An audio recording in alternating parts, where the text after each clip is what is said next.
Hi, this is Bobbi with the Vespasian Warner Public Library District, and I'm here with another tale from the archive where we talk about objects and documents in our local history collection. Today we are continuing with our Founders Day Scavenger Hunt series, which if you haven't heard about, I encourage you to look at our earlier videos in the series, where we talk about important locations in Clinton's history. Today we are going to talk about the Illinois Terminal Railroad, also known colloquially as the Interurban. This was a railroad that connected communities in central and southern Illinois from about 1896 to about 1956. I know a lot of locals, especially if we talk to older folks in our community, will remember taking it down to Decatur to do shopping and things like that. The Interurban station was not at the main depot. It was actually the smaller depot that was located on South Monroe Street, where Breakers is now roughly.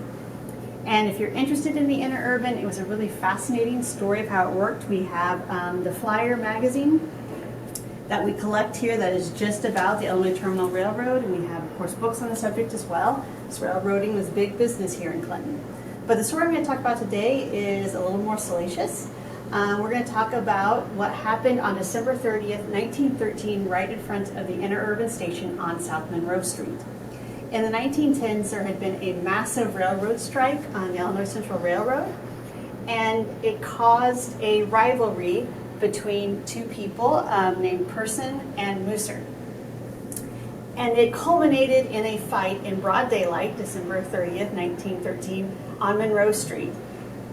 There were very conflicting reports because there were numerous eyewitnesses, but what we know for certain is that Musser attacked Person, was punching him and had to be pulled off of him, and in the altercation, Person shot Musser.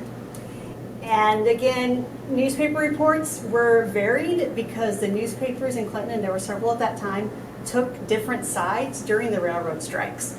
So if you were on one side, you supported Musser. If you were on a different side, Musser. If you were on a different side, you supported Person. Kind of depended on how it fell. But at the end of the day, a Person went on trial for the murder, and it was declared self-defense. And if you want to know about this very interesting story, we have a wonderful 3-part blog available on our website, vwarner.org, where we do a deep dive into it. But next time you're walking down South Monroe Street, you might just consider, hey, there was a murder here. Thank you for joining me for this tale from the archive, and I hope to see you soon.